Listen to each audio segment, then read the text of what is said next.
All right, all right. How's everyone out there? Bob's back, Biker News Canada, and what the hell's going on here? I'm going around in circles. I'm just trying to get me over to make sure I'm on Facebook. Here we go. So I'm getting us over to Facebook. So it's Thursday night, so I'm going to continue on with the live interview series. And tonight, I'm very fortunate. I want to thank my friend Ricky for getting us guys together. So I'm interviewing a club. It's a 12-step club. They're called the 12-step Riders, and it's an MC, and they're down east of Toronto, I think, down Lindsay Way. So I got a bunch of guys here from the club, and they're going to tell us all about it because I don't know anything, and I want to know as much as you do.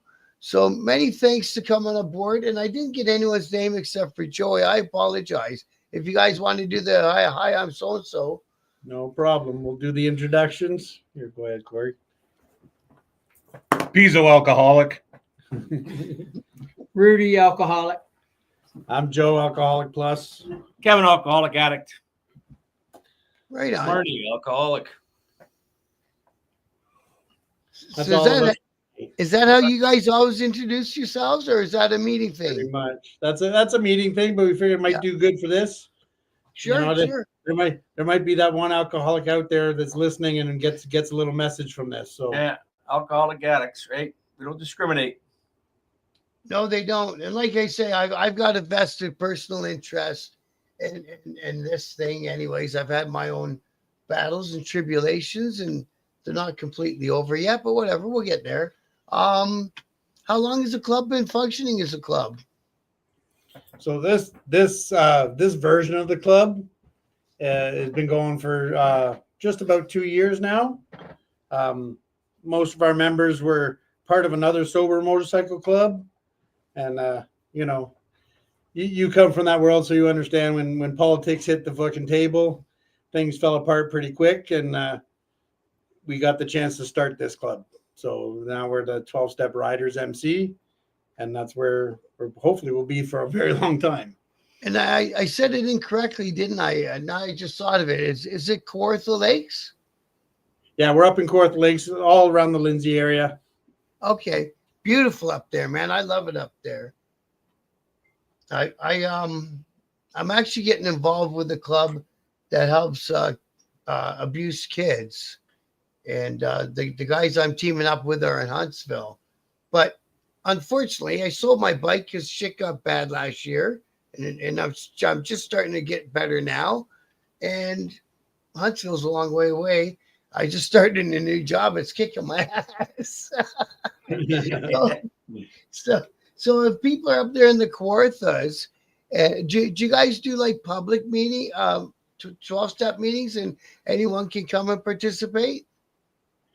At this present time, our meeting is closed to biker men.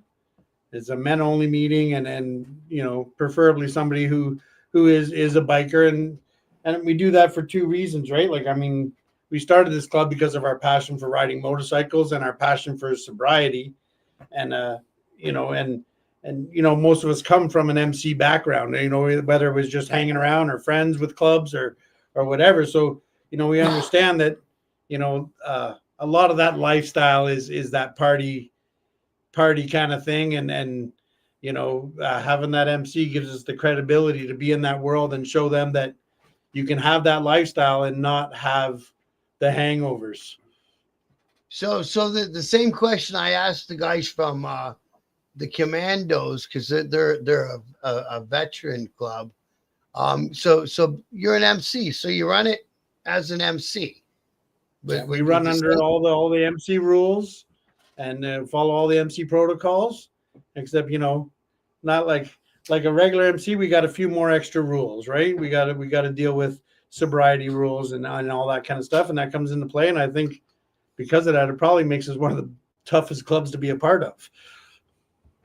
Yeah, because like you say, it's such a big part of the whole biker culture is grab a beer. When you're done the meeting, have a beer. When you get to the clubhouse, have a beer. You know what I mean? Yeah. So in other guys' we got a cases, fridge here in our clubhouse and a coffee machine right beside it, and that's about it. We got water and pop, and if you want something else, then you're probably not in the right place. no, I dig it, man. I really dig it. We got 3 watches already.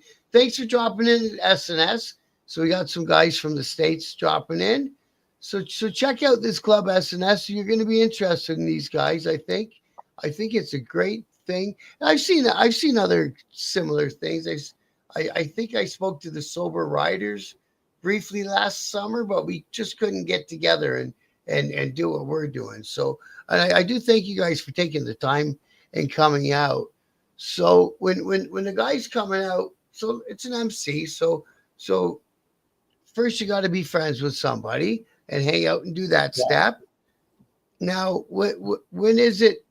Do you want them to come sober or do you want them to get sober? Well, preferably they come sober. Like, so I mean, like I said, you coming from the MC world, you understand that, right? There's time frames for every step of the process, right? So, and we have all those steps in place. If you're coming and you're just getting sober, that first step might take you a little bit longer than what we prescribe, right? So, but if you Yep. get here and you're already sober, then it's just like, we're not going to ask you for a blood test or a piss test or anything like Be a that. So cup, yeah. you need enough time to verify that that you say that you are as sober as you say you are. Right. Yeah. Well, if that's the focus of everything, and I always found when I was in the club that I was in, when we put down the rolled up 20s and put away the vodka bottle, we could get a lot of shit done. You know what I'm referring to. Yes. All too well. All too well. And we thought we were like really, really smart when we were staying up for 3 days in a row. And day 3, you have a brilliant idea. You're all of a sudden the smartest guy in Ontario. That's right. That's for sure. So we got Sensimilia Savage. He's from British Columbia. Uh-oh. So you can't join this. You can't join this club yet, bro. So these guys are a sober club. Once he's ready. He's having a beer and a Clamato. But check out this interview. I think you guys will be interested in this club, and we're going to get further into it here. So you guys all came from. So there's no sense asking the stock questions. How long have you been riding and all that? Because it looks like it's been a day or two, much like myself. Yeah, it's been a minute. Yeah, I've been a little gray around the snout, so we don't have to go down them questions.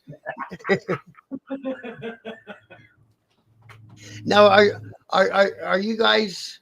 So you did the one chapter and you got it going. How long did you say you've been doing it now? Yeah, we got started in was it 2023? Yeah, 2023 with the 12 Step Riders. And I said most of our members came from another sober club, and like I said, when things went south there, we got the chance to start this one, and we ran with it. Right. Now, are you looking to do more chapters down the road? So have a thing? Well, of course, the dream is to be fucking worldwide, right? The more people we can get bringing this message to, and the better it's going to be, and not only for them, for us too, right? So the more people we help, it's the whole basis and premise of a 12-step program, right? It's helping others. It helps keep you sober, right? So, the more people we can bring our message to, the better it's going to be for us, and the better it's going to be for our club. Right. But, as of present, right now, we just got the one chapter. We got a couple members that live far away, so if we can interest a couple people in their areas, there might be other chapters coming. But for right now, they need to travel 3 hours to come see us. So, right. Well, that's all right. See, we got some activity in the chat going now. Well, I guess, like you say, every bike club out there eventually has a vision, but be happy with where you're at, and like you say, fine tune it, get it to where you want it. Do you guys go out in the community and help out with stuff out in the world, sort of thing? yeah, so we try our best. We got, I know I posted it on your Facebook page, but we got our Saturday, July 26th.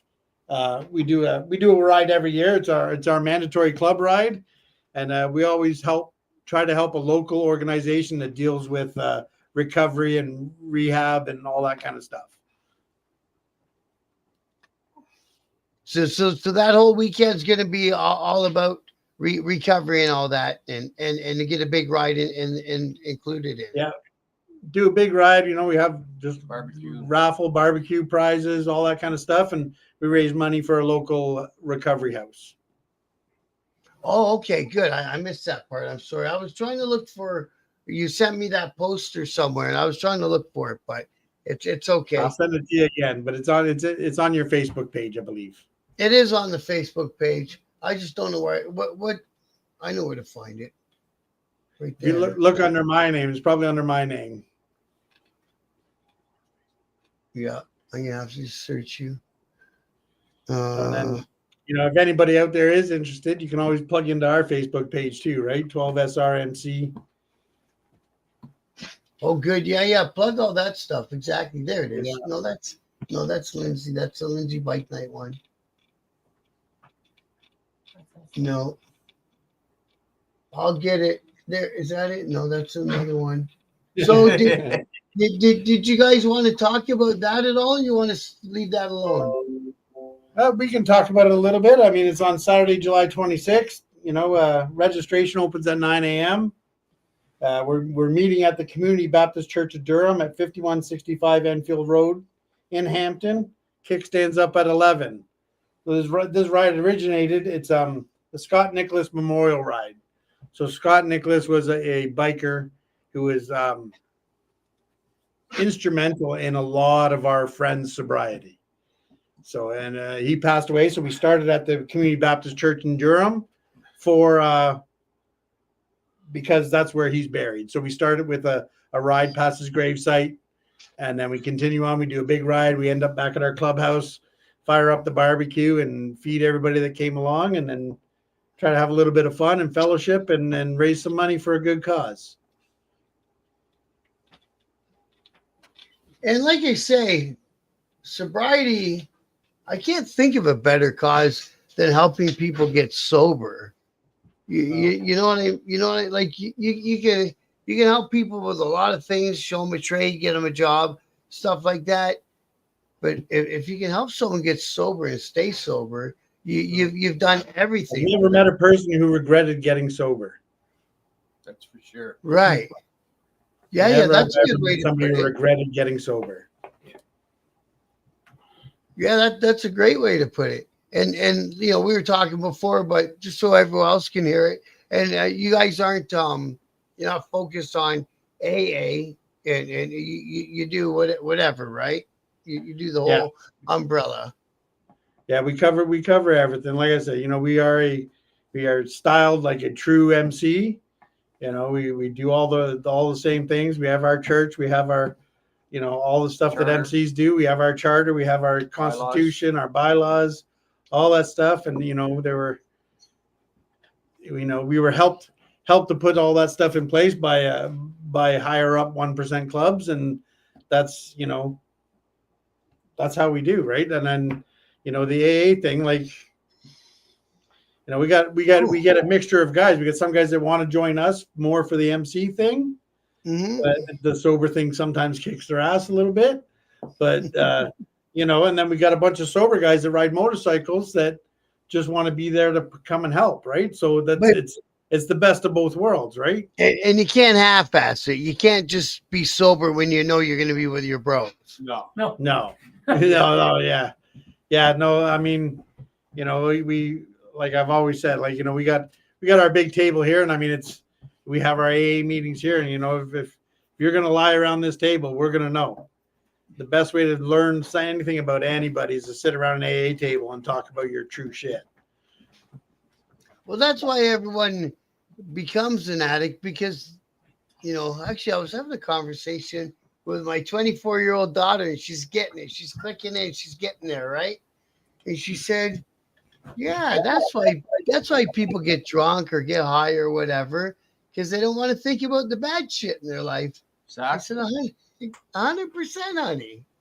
Yeah, Yeah. unfortunately, when you're done drinking and drugging, the bad shit's still there.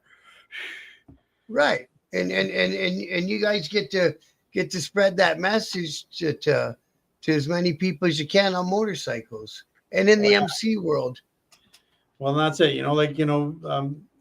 Guys in that MC world, they might not feel comfortable in an AA room, like a Right. real room in CANA, yeah. CANA, whatever. They, as tough as they can be, sometimes getting into that first room might be a little scary. We open that door, right? You're just coming to hang out with your brothers and talk some real stuff, right? So, But the biggest problem is, and I'll say it out loud, is nobody wants to be open and vulnerable. yeah, you're exactly right, right? And I mean, And I know I've heard every guy in this club say it, right? That's the best thing about this when we're sitting around the table and having a meeting, right? As men, we don't get a chance to do that very often. And and the fact that we have found a group of guys that we can be comfortable with and talk about our true right, feelings, our that, true that, stuff, that, is amazing. that's as big as being sober. Is you found a bunch of bros that you'll be open in front of. You know what I mean? Because even when you get with a woman, you're not going to tell her your deepest, darkest secrets in the first 2 years of knowing the girl. Hey, course Beezer, thanks for dropping in, bro. We got Beezer coming from the States. You know what I mean? And then it's the same with a bunch of dudes. Hey, by the way, the priest was such and such. Whoa, geez, who the fuck are you? Exactly.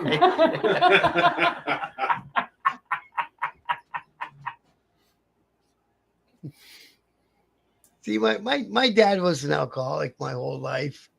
I fucking hated him my whole life. Yeah, It happens. It was unpredictable, right? exactly. You don't know if it's happy drunk dad or if it's I'm gonna fucking give it to you drunk dad. Right. So it's a hard way to be when you're a kid, listening and ducking and diving. Fuck, do I leave my room? Do I stay here? Yeah, it's crazy times, right? And then, unfortunately, as every other fucker does, in my late teens, I was just like him. Late teens through into my 20s. And then, you know who made me stop drinking was the club I was in. Because they said to me straight out, you ain't you ain't riding a motorcycle with us, with anything. And that was a good thing about that club. Nothing in your system when you're in a pack. I liked that. I respected that. Yeah. Well, it's a dangerous place to be if you're not, if you're not focused and not on. On point. Yeah. Hey, Stevie, how are you, bro? Thanks for dropping in. Yeah. Well, you're an MC. You know what it's like. We're beating it down that highway. That was my favoriteest time of all the things I did in the club was getting as many chapters in a big patch as you could and going somewhere. Wow, yeah. It was Nothing more always, than I love than being in that long ride, right? Where all you can see in front of you is bikes, and all you can see in your mirrors are bikes, and that's just ain't nothing beat that feeling. That yeah, feeling man. alone is worth being sober for. Yeah, exactly. Now, do you guys go and help out other people that are kind of in the same sort of cause and come out as a crew and support their events? We try to, like I said, most of us came from another club. There's still a little bit of animosity that we got to deal with, but Oh, Jesus, we're, really? just a little bit. It's a like little your bit. world, though. Just, You wouldn't just, have the, that. just the way things happened and the way it went down. It was, it wasn't pretty, but we're dealing with it. We're checking our emotions, and we'll get around to it eventually, I'm sure.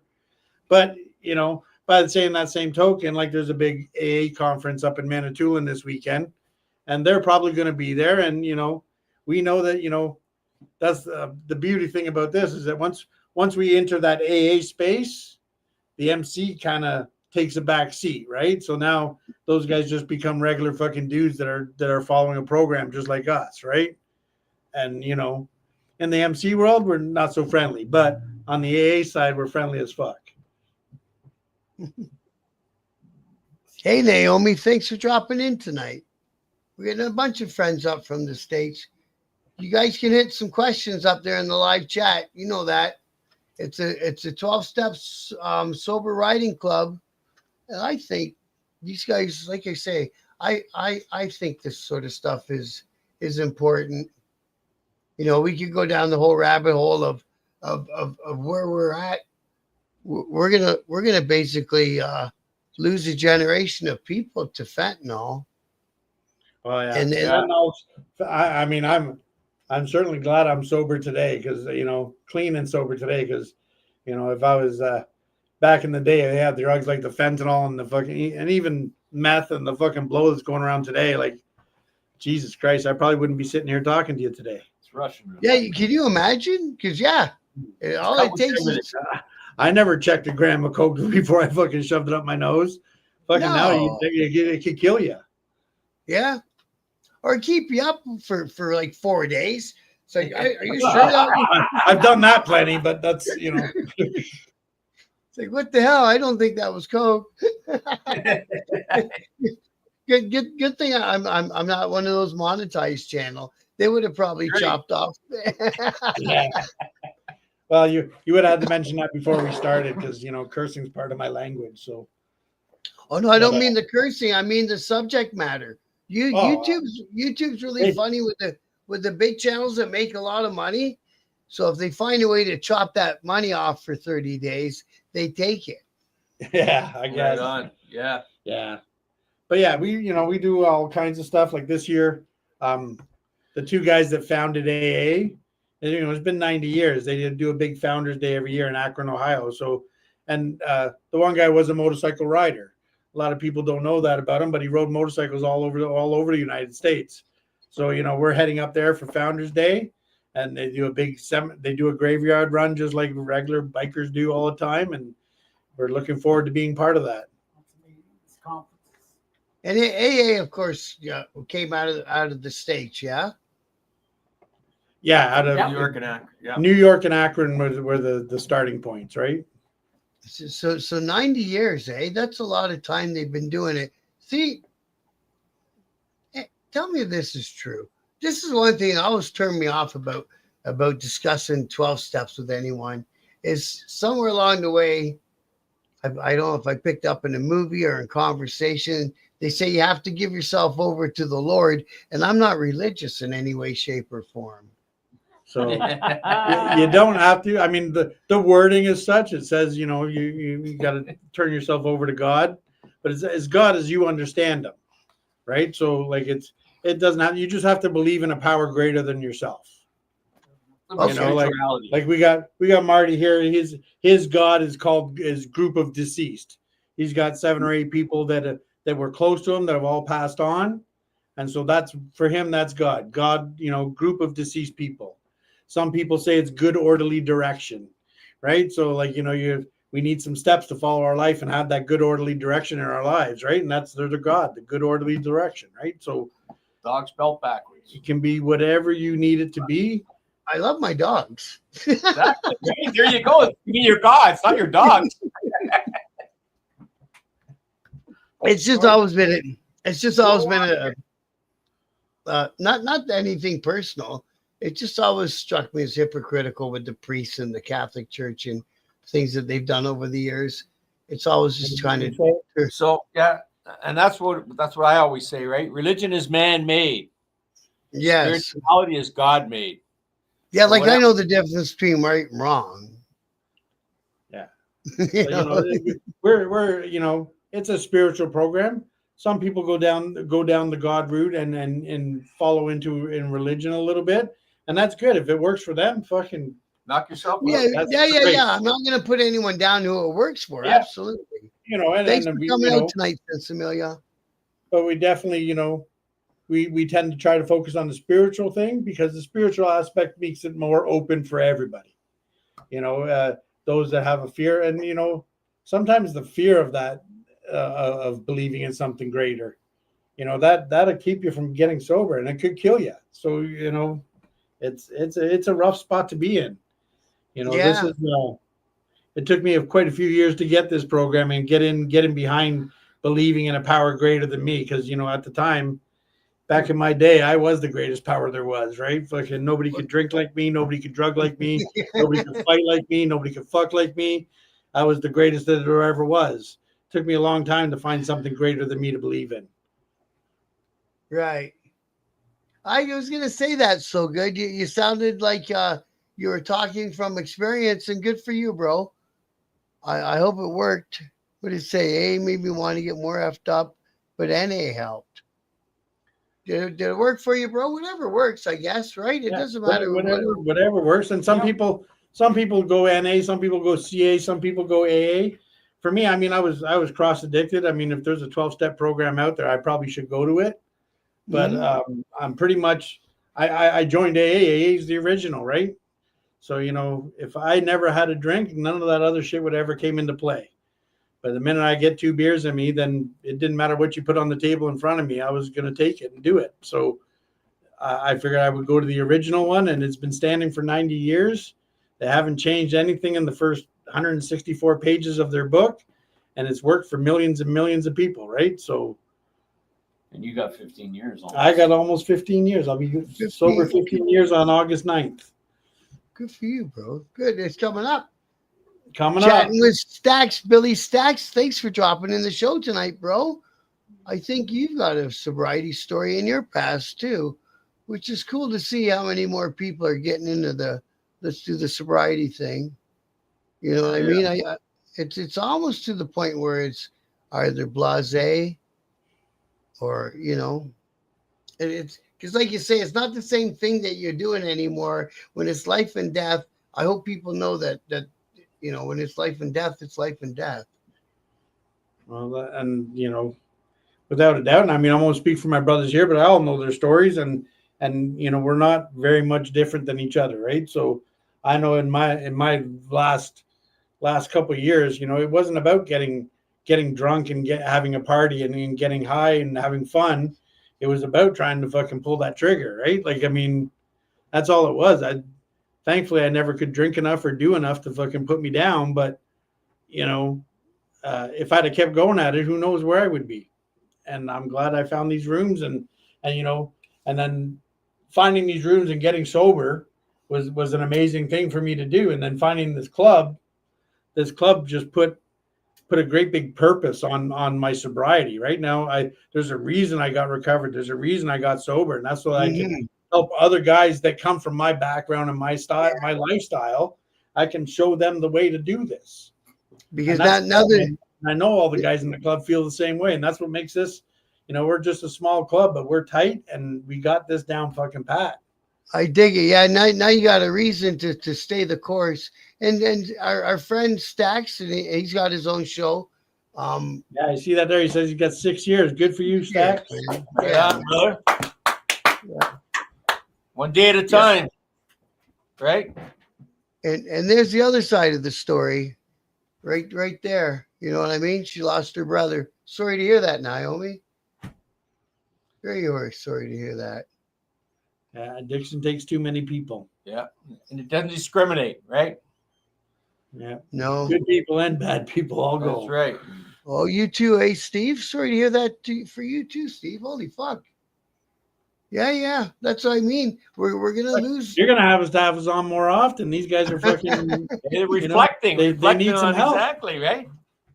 Yeah. Well, like I say, there's nothing harder than laying yourself out bare in front of people that you don't know if you can trust them or not. I think maybe the beauty of the meetings is you don't know them other people in that room. So when you walk away, you know what I mean? Like the meetings in the church basement at a random city, you know what I mean? So you can say what's really in there and walk away because you're not going to see them dudes. Yeah, the anonymity. Anonymity. Sorry to hear that, Naomi, man. Yep. Yeah, that's a bad one, eh? On his birthday, man. Yeah, that's sorry to hear that, Naomi. I hope you got some help to deal with that. So, yeah, man, what a bummer trip that is. And like I was telling these guys off stage, Hey, Steve. He come out. He come out of the joint. I know so many guys that come out of the joint junkies. It's just, especially those double digit guys. Your brother did 24 years, man. That's a lifetime. And then he came out and yep, the street got him. Probably because he never saw fentanyl before or whatever, right? There's always some Well, sort of reason. Well, that's the the body thing, and right? mind can't handle it all, right? Living life on life's terms, right? Gone away for a couple decades. It's not easy to come back, right? Interact with your communities. Can you? Yeah, I couldn't even imagine. I left the country once for 8 months because they wanted me for something to talk about, and I didn't want to talk. So I came back in 8 months, and everything had fucking changed in Ontario. Exactly, right? Imagine doing 24 years, and then, like you say, you got to talk to like civilians. Do you guys call them civilians too? Yeah. Yeah. Normies. We call them normies. normies. Normies, right? Cheers. You got people who can't drink and normies. No. Like I said, I think the beauty of what you guys are doing is that the club and your brothers give you that reason to stay the course and try your best not to fuck. Now, what do you guys do if somebody does slip? Well, you got to keep coming back, and unfortunately, we're an MC, so there has to be some form of punishment. We usually, they usually step down a patch or two, and depending on how bad the slip is and how long it took them to be honest with us, that's a big one, right? Like if you have a slip, you go out one night and you have a glass of wine with your dinner, but the very first phone call you make is to me or Kevin or one of the boys, and you fucking say, "Hey man, I fucked up. I need to," then I need a meeting. Your punishment's probably going to be a little less strict than the guy who waited 4 weeks to tell us, right? And you'll probably be punishing yourself anyways, right? Going back out, right? We strive to stay clean and sober. And the more honest you are, like you say, I get it, because you can dig yourself a big old hole in anything in life, right? Yeah, But something like that. Yeah. So I mean, we run an honest program, right? I mean, it's we run. Most of us are running with the AA program, the AA 12-step program, and it is an honest program, right? If you're going to lie to yourself and lie to us, then you're not going to last very long in this club. Period. That's just the way it works, right? And even if it had nothing to do with sobriety, if you're going to lie, you come from that world, man. You're going to lie to your brothers. Doesn't matter what you're lying about. It ain't going to work out well for you. I hated that. I always hated that when a brother looked right at me and told me a big fat piece of baloney. Especially when you know the truth. I was that kind of officer that when I approached you with a question, I already knew the answer. The answer, right? Exactly. I've learned in my lifetime, if they're asking you the question, it's because they know the answer. Yeah. They want to know what you're going to say. Exactly. You show me an officer in the club that doesn't think like that, right? Yeah. Or even most members after they've been around for a year or two should know that that's how you got to approach that life. Because that life, when you get in those big 1%er clubs and stuff, sometimes you can be the best member and you can get politicked out. Yeah. You definitely can. Politics will kill the club in a heartbeat. That's why I try never ever to talk about unless it's something that was in the newspaper. I'm not going to give my opinion on a big 3 or a big 5 club or whatever they're called. You know what I mean? Yeah. Been there, done that, and I don't need. Nobody needs to know what my opinion of something is. Right. Like I say, I'm interested in, because when I was in the club, man, either I didn't notice it, or we were kind of dicks, or we didn't allow it. But there wasn't that many like other MCs that weren't diamond MCs, and there wasn't that many riding clubs around. And now 20 some years I've been retired, and I got interested because all these people in the chat are from a good friend of mine. He's got a YouTube channel called Insane Wheels. If you ever think of it, he does world politics. So, And then there's another guy named Black Dragon, and he does biker news. Another guy, Insane Throttle Hollywood, and he does biker news. So I was trying to sell the book, and I got friendly with these guys. And then I said, "Does anyone do biker news in Canada?" And they said no. I said, "Okay, well, I'm gonna." So I started with TikTok, and then moved over to YouTube eventually. And for whatever reason, we were busy in the news with, alleged biker wars and scuffles. And so the stories were coming, no problem. And then there was no more stories. Yeah. So I had to think, because in Canada, it'll go for a flurry and then nothing will happen. Yeah, and then it's quiet as all hell. Yeah. And I always like it better when it's quiet. There's a guy out there that he's got a YouTube channel, and he does quite well with it subscription wise.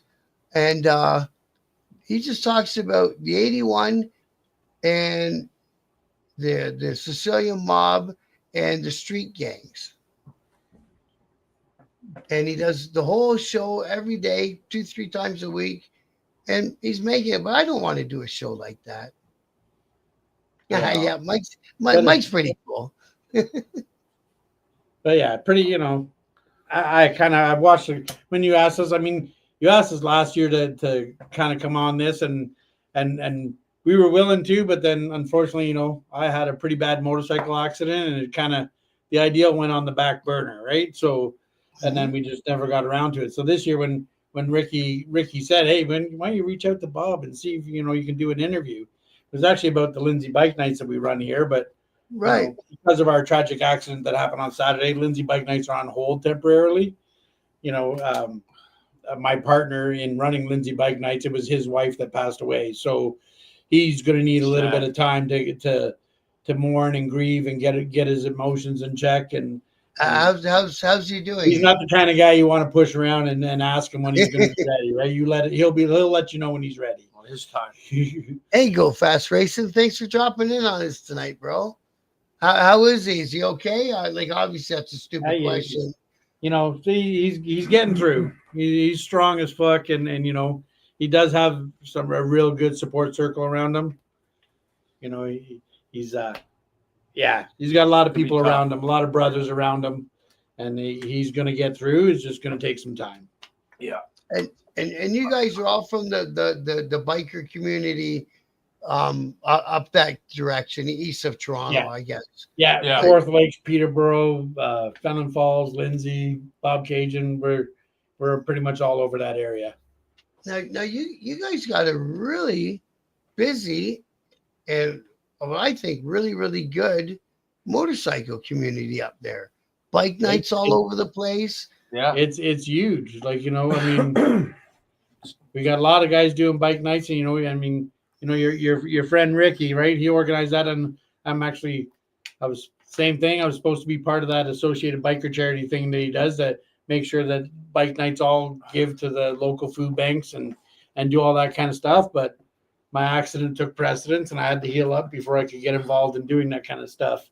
But we do all that kind of stuff. Our clubhouse is on the property that we have the Lindsay Bike Nights at. So, we're very involved with it, and we're here every week because, of course, as everybody can guess, we make the best coffee. So, did you see that comment about that?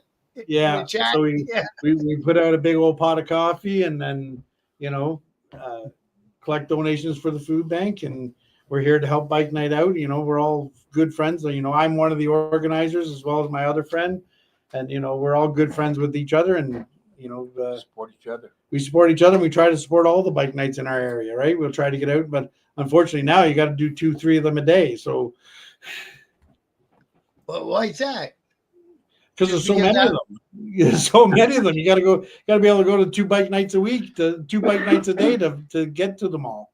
There's a bike night in your guys' region every night of the week up to and including Saturday. Yeah. If you include Huntsville as part of your region, or Bracebridge, I guess. Is it Bracebridge? Yeah, the Ghost Riders do Saturday. The Ghost Riders, I go to that one quite a couple times a year. You know, we just got a new one started up in Peterborough by the Warriors MC. Yeah, They're doing yeah. one up there. And then, you know, we got Ricky doing his on Wednesday nights. Tuesday The nights with piggies. the Warriors. We got ours on Monday night. We got, you know, There's Morrisburg or Morris. What is that town called? Morris there's something. Campbellford's got one on Thursdays. Campbellford. Sorry, Campbellford. Yep. Yeah. Oh yeah, like there's one every night of the week. And then, you know, if you want to go out of town, which some of us like to do because it gives us a reason to ride our bike a little bit farther. And it's, you know, like I said, you'd have to hit, you know, we've gone riding on a Friday night and hit 3 bike nights. Like it's not an anomaly. That's just normal. Yeah. That's actually pretty cool, man. That means that the motorcycle community is really expanding for one thing and clicking and doing stuff together. That, like Naomi said, it's all Naomi said, sorry, Naomi, it's all for a good cause, right? So that's it, right? Even if Like, you know, even if just at a bike night, everyone brings something for the food bank, it helps. yeah, Big time. for sure, for sure. Oh, we got Warboz in the And chat we're all room. supporting each other, right? Is Warboz one of your friends? Who's that? Warboz. Well, it could be. I don't know. I don't know. No, he was just saying I don't call him Campbell. War Boss, so I don't know if it's a friend or not. He said Campbellford is awesome. So I figured he's from down in the region, right? Yeah. But anyway, thanks for joining us, Ward.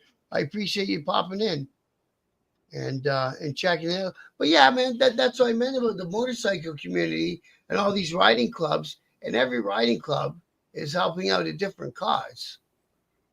And then you guys are helping out. And like I said, there's other guys helping out with sobriety and sober riders.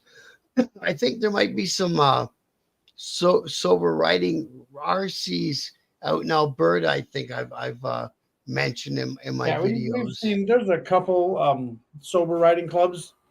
You know, there's quite a few of them out in the States. And, you know, I said, when we go to Akron in June there, it's very apparent. There's so many sober MCs out there that it's incredible, right? They fill up Akron. We do that graveyard run. You were there last year. What would the graveyard run have for fucking bikes? Good 1,500. Almost 1,500 bikes, right? So Wow, eh?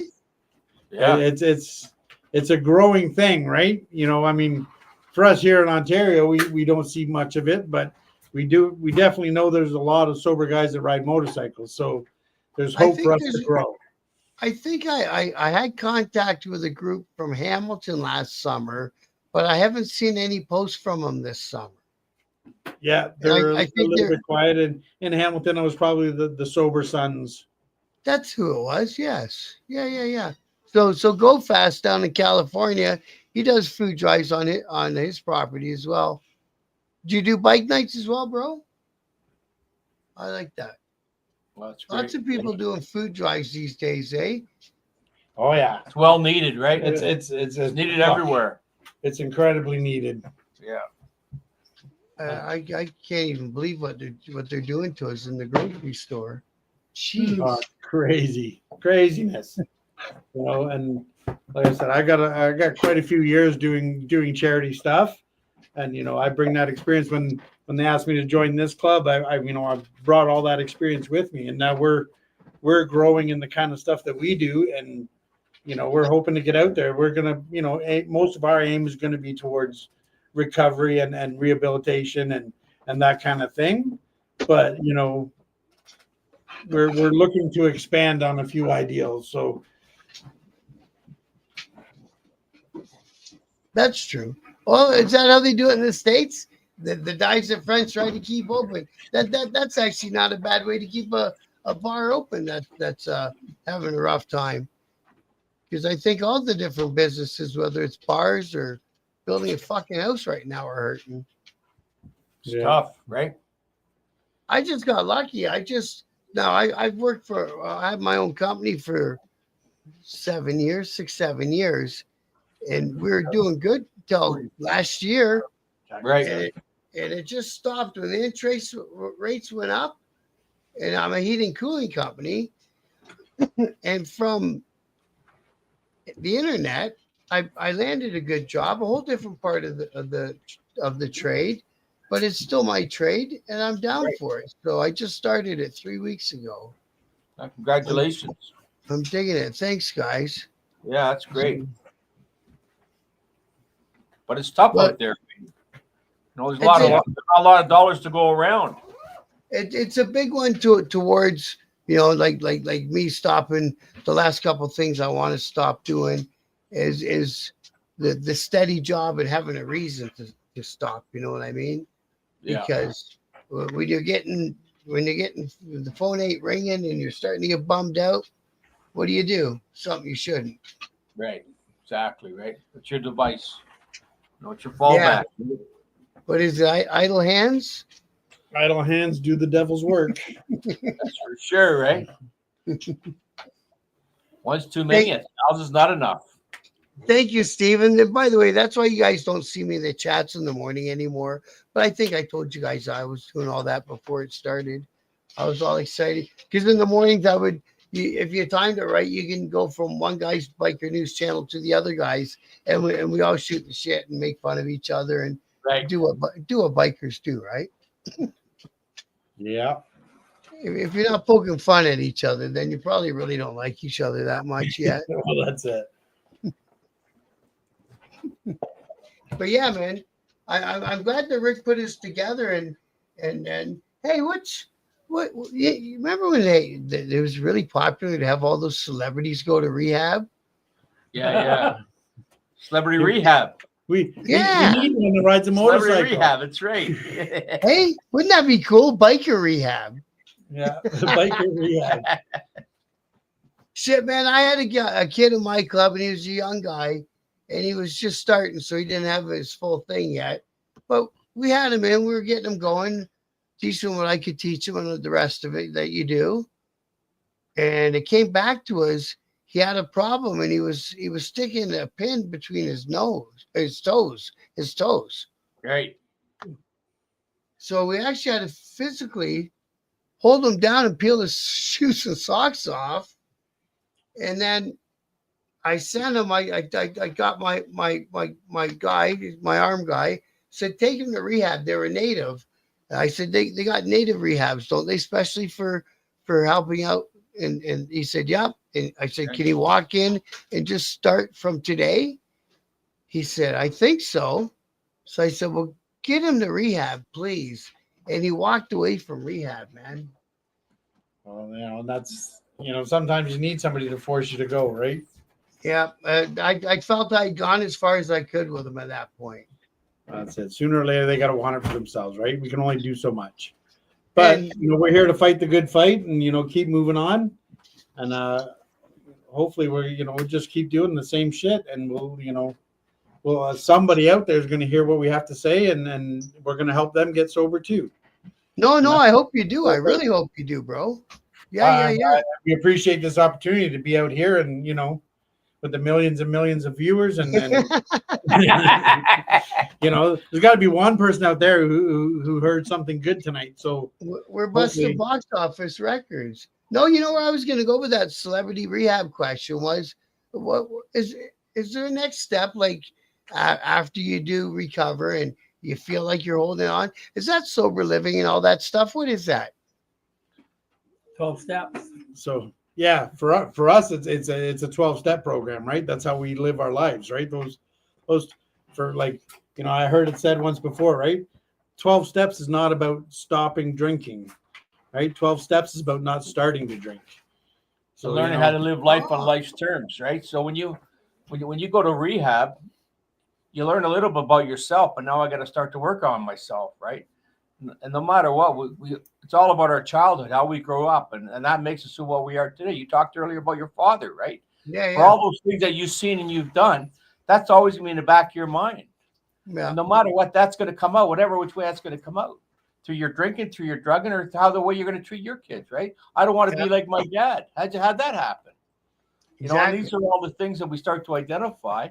Then we can start to work on that. And that's what the 12 steps will give us. Give us the ability to know and understand. We don't have to change who we are. We have to learn how to manage it. And that's the secret, right? Are you in the States so good? Is that true about rehabs? What he's saying there? That'd be horrible. I've heard stories about the ones in the States, right? A lot of them are little moneymaker things, right? You got insurance, they'll keep you coming back. Yeah. I watched a documentary about that too. Yeah.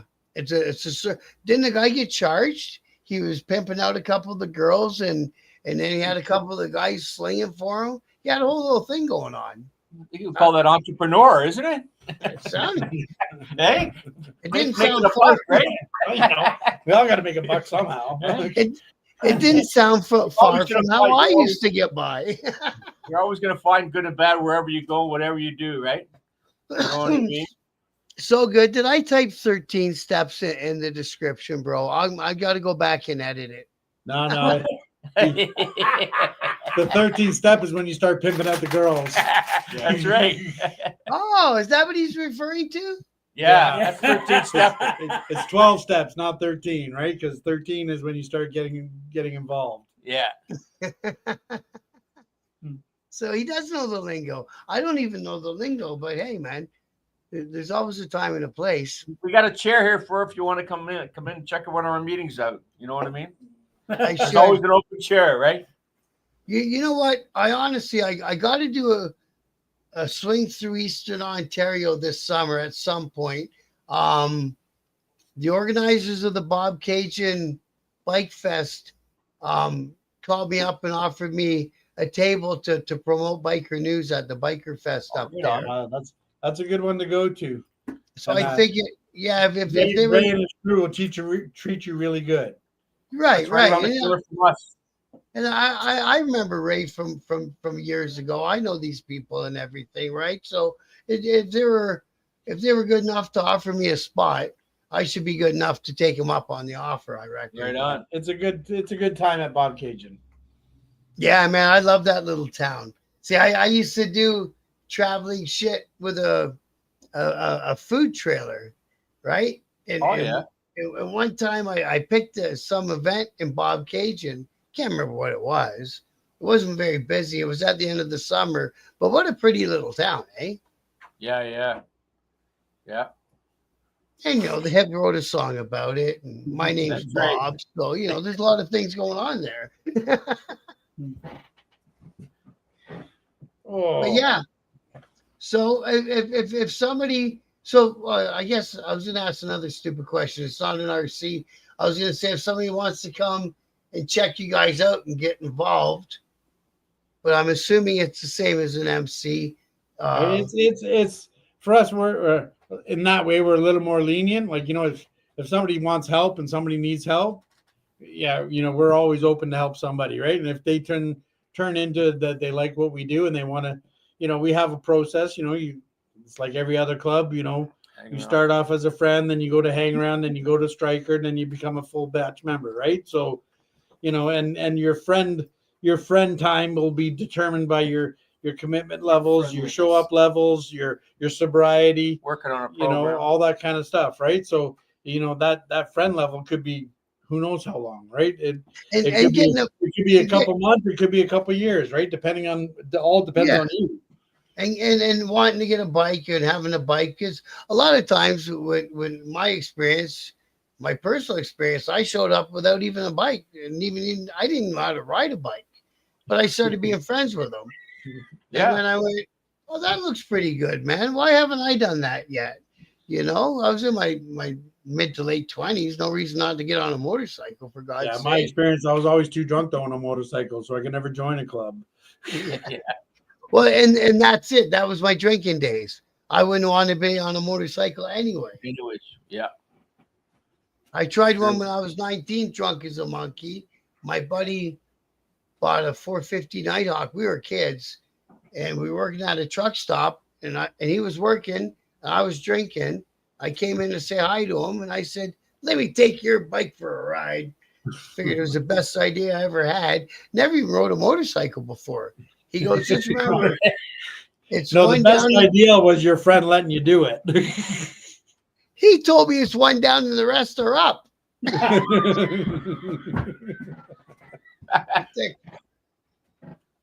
So, and you know how it ended. Yep. So from that night, I never figured myself to be a motorcycle kind of guy.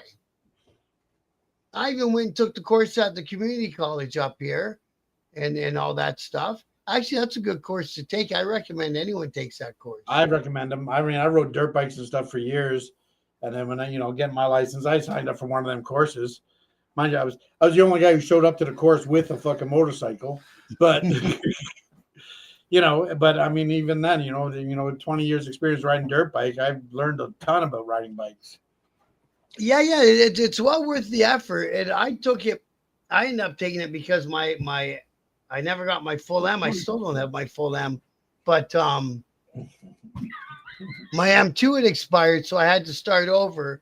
And if you take the course, you chop a bunch of time off your weight, right? Right. Yeah. Well, that's great. Yeah.